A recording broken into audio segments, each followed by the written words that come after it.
If you love something and your agenda is to be successful and to win, it's a certain price you have to pay and it's a certain accountability you have to hold. Take a negative and turn it into a positive. Don't be afraid to fail.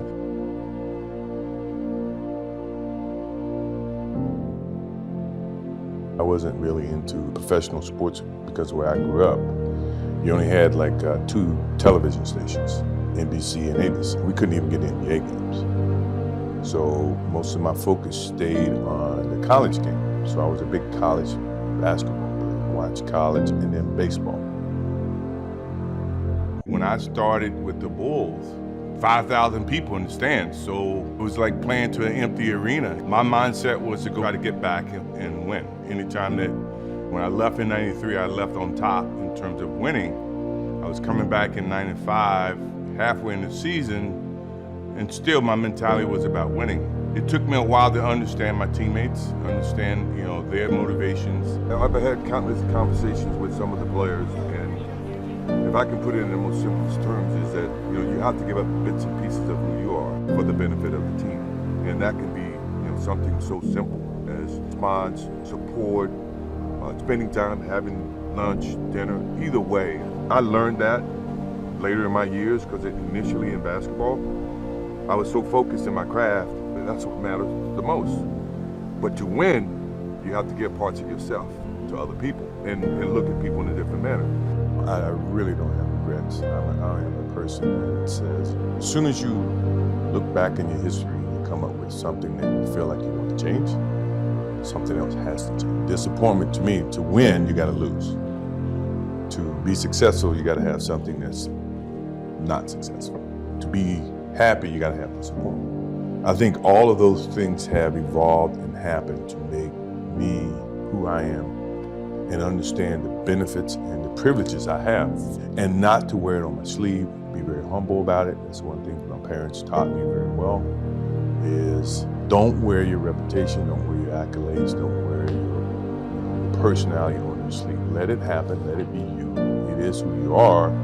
Don't hide from it, but don't wear it and rub it in people's faces. The thing that I remember the most about my father, and I had him for 32 years, and I never look at it from a negative sense. Obviously, he was murdered, and, think about him practically every day. But the thing that I do remember all the time, for a person like myself who live in the spotlight and is so critical, the thing he's always said, take a pause before you make a decision and say, what if? And the purpose for saying what if is that whatever decision you make, always either going to have consequences. You think about the consequences, pro or con, you make the right decisions that you feel is the right decision. Now, all the decisions I made, other people may view to be not the right decisions from their perspective. But for me to go play baseball, and everybody says, oh, it was a failed opportunity to play baseball. That's what they think.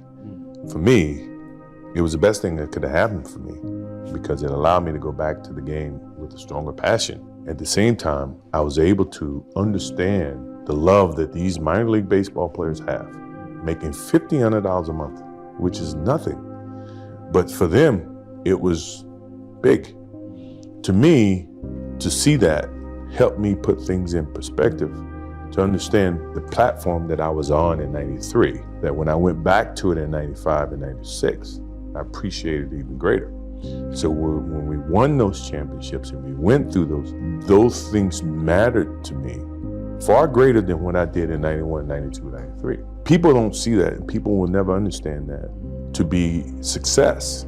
All they think about, well, he batted 202, and he struck out a certain number of times. Yeah, okay. But the effort was there, and the learning curve and the passion was there that has transcended not just to me, but to other people who are afraid to do things because they're worried about the perception that may come from other places.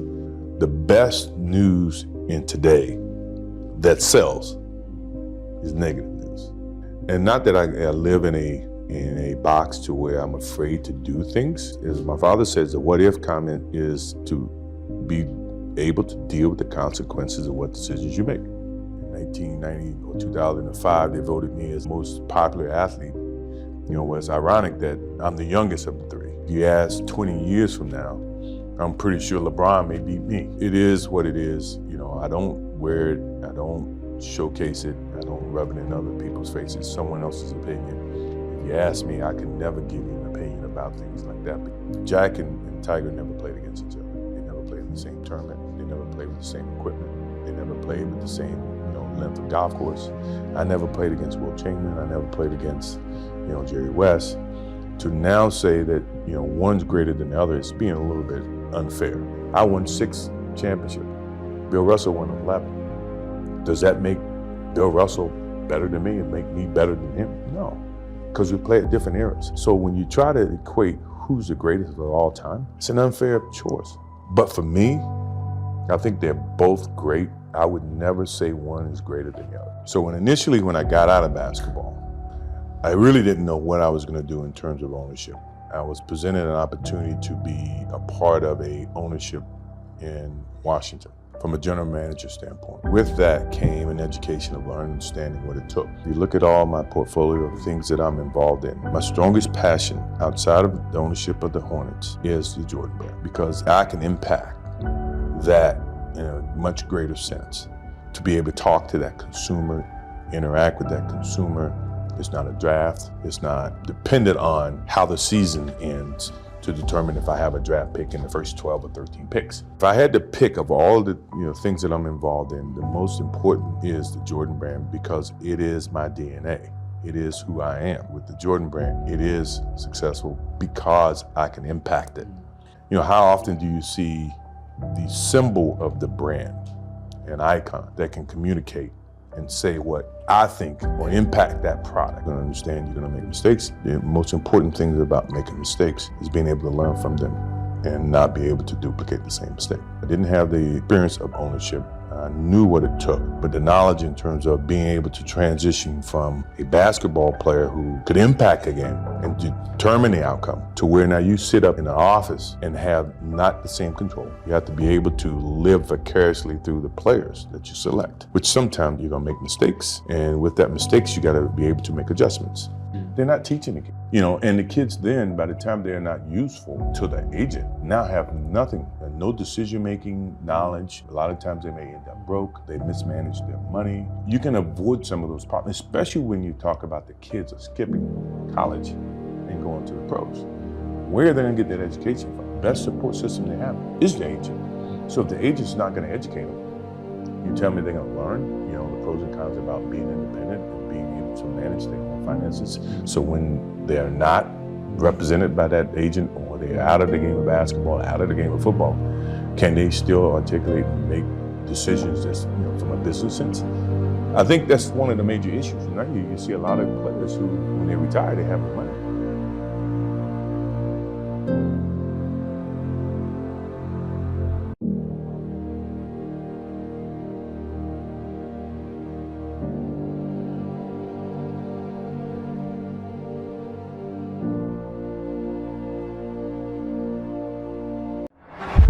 Jordan tells me one day he wants to be the best player to ever play here. And I said, well, you got to work harder than you did in high school. He said, I worked as hard as everybody else. I said, oh, excuse me. I thought you just told me you want to be the best player to ever play here. He said, I'm going to show you. Nobody will ever work as hard as I work. Michael Jordan is not only the best basketball player, but he's the most exciting basketball player to ever play. We only dream about doing things that he can do. Jordan, open, Chicago with the lead. Played professional basketball for the Chicago Bulls. 32 seconds to go. A 1-point lead for Georgetown. Doherty to Black. The time, 18. Shot, Jordan, Michael Jordan. If I had to trace my evolution, the Michael Jordan evolution, it always had to start back in college. Hitting the shot against Georgetown in 1982 when I really didn't know exactly what I was doing.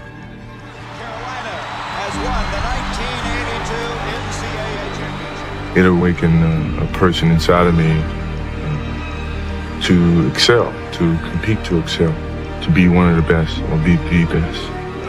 That drove me. And I guess with that shot, it kind of ignited a fire inside of me that nothing was going to stop me. My biggest motivation in life, is to compete find different competitions in certain things in life and try to overcome that, be it positive or negative. But I have yet to meet someone who is as competitive as me. I've missed more than 9,000 shots in my career. I've lost almost 300 games. 26 times I've been trusted to take the game-winning shot and missed. I've failed over and over and over again in my life. And that is why I succeed. It was 97, we was in Minnesota, and Flip had switched and put me on Michael Jordan, one of the greatest probably ever touched a ball. And I counted his dribbles. I was able to catch his dribbles, I counted the dribbles. 1, 2, come across. When I blinked, he was gone. I turned around, he was dunking the ball, giving somebody dapping halfway down the court, that fast. That's when I knew Michael Jordan wasn't human. When you step on the floor, it doesn't matter how many times you've done it before. All that matters is that you do it now. Be true to the game, because the game will be true to you. If you try to shortcut the game, then the game's going to shortcut you. If you put forth the effort, good things will be bestowed upon you. That's truly about the game. And in some ways, that's about life too. For me, losing just is the worst feeling in life at anything, whether it's cars, golf, basketball, whatever it is. I hate losing. It's not even a question. But I have to respect losing, because losing is a part of winning. Yeah. You never just, win. You got to lose to win. Losing is going to hurt. Absolutely. To a point where you would look at, how can I do things different? How can I change? How can I make this team better? And that's the thing about a team, and this too, is that before you can look at someone else, you got to look at yourself in the mirror, because that's how things get started. And you got to be willing to change. You are without question one of the most gifted players I've ever seen. What makes you different from other people? Once again, it falls back to my parents in terms of how I approach a situation. I never feel that I'm at my best. I feel I still have room to improve. I still set goals for myself to strive for. I'm never complacent with what I've achieved. Even though it's been very successful for me, I still feel I have a lot to prove, not just as a player, but as a person, as a father, to some extent as a role model in all aspects. So I'm never really too complacent with myself or with what I've achieved. When I get to a point where I feel I can improve as a player, I walk away from the game.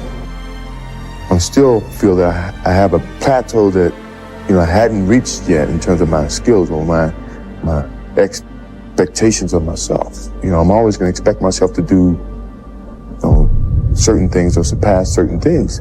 As long as I believe that, then my road to success is going to continue to expand. Like, I don't have to do this. I'm only doing it because it is who I am. That's how I played the game. That was my mentality. If you don't want to play that way, don't play that way. Maybe it's my fault. Maybe I led you to believe it was easy when it wasn't. Maybe I made you think my highlights started at the free throw line and not in the gym. Maybe I made you think that every shot I took was a game winner. That my game was built on flash and not fire. Maybe it's my fault that you didn't see that failure gave me strength, that my pain was my motivation. Maybe I led you to believe that basketball was a God-given gift and not something I worked for. Every single day of my life, maybe I destroyed the game. Or maybe you're just making excuses.